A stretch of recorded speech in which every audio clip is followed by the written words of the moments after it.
ಇವತ್ತು ದೊಡ್ಡ ಕೊರತೆ ಅಂದರೆ ತಂದೆ ತಾಯಿಗಳ ಜೊತೆಗೆ ಮಕ್ಕಳಿರೋದಿಲ್ಲ, ಅಥವಾ ಮಕ್ಕಳ ಜೊತೆಗೆ ತಂದೆ ತಾಯಿಗಳಿರೋದಿಲ್ಲ. ಎರಡು, ತಂದೆ ತಾಯಿಗಳು ತಮ್ಮ ಕಾರ್ಯಭಾರದೊಳಗೆ ಮಕ್ಕಳಿಗೆ ಸಮಯವನ್ನು ಬಹಳ ಕಡಿಮೆ ಕೊಡ್ತಾರೆ, ಮಾತನಾಡಿಸೋದಿಲ್ಲ, ಅವರ ಯೋಗಕ್ಷೇಮ ವಿಚಾರ, ಹೊಟ್ಟೆಗೆ ಬಟ್ಟೆಗೆ ಏನು ಕಡಿಮೆ ಮಾಡೋದಿಲ್ಲ.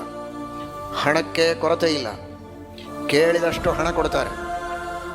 ಅವರು ಚೆನ್ನಾಗಿ ಓದಬೇಕು ಅನ್ನೋದಕ್ಕೆ ಬೇಕಾದಷ್ಟು ಕಷ್ಟಪಡ್ತಾರೆ, ಪ್ರೀತಿ ಬೇಕಾದಷ್ಟು ಮಾಡ್ತಾರೆ. ಅದು ದೈವದತ್ತ, ದೇವರೇ ಕೊಟ್ಟದ್ದು. ಪ್ರೀತಿ ಮಾಡ್ತಾರೆ, ಹಣ ಕೊಡ್ತಾರೆ, ಓದಿಸುವುದಕ್ಕೆ ಇನ್ನಿತರ ವ್ಯವಸ್ಥೆಗಳಿಗೆ ಏನೂ ಕೊರತೆ ಇಲ್ಲದಂತೆ ನೋಡಿಕೊಳ್ತಾರೆ. ಇದು ತಂದೆ ತಾಯಿಗಳ ಬಹಳ ದೊಡ್ಡ ಉಪಕಾರ ಮಕ್ಕಳ ಮೇಲೆ. ಅವರ ಕರ್ತವ್ಯವೂ ಹೌದು, ಮಕ್ಕಳು ಅದನ್ನು ದೊಡ್ಡ ಅನುಗ್ರಹ, ಉಪಕಾರ, ಆಶೀರ್ವಾದ ಅಂತ ತಿಳಿದುಕೊಳ್ಬೇಕು. ಅಷ್ಟೇ ಅವಶ್ಯಕ, ಅದಕ್ಕಿಂತಲೂ ಹೆಚ್ಚು ಅವಶ್ಯಕವಾದದ್ದು ಆ ತಂದೆ ತಾಯಿಗಳ ಸಹವಾಸ, ಅವರ ಪ್ರೀತಿಯ ಉಪದೇಶ, ಅವರ ಅನುಭವದ, ಅವರ ಹಿರಿಯರಿಂದ ಅವರು ಪಡೆದುಕೊಂಡು ಬಂದಂತಹ ಏನೊಂದು ಪರಂಪರೆಯ ಅನುಭವದ ಆಸ್ತಿ ಇದೆ, ಆ ಆಸ್ತಿಯನ್ನು ಮಕ್ಕಳಿಗೆ ಕೊಡಬೇಕು.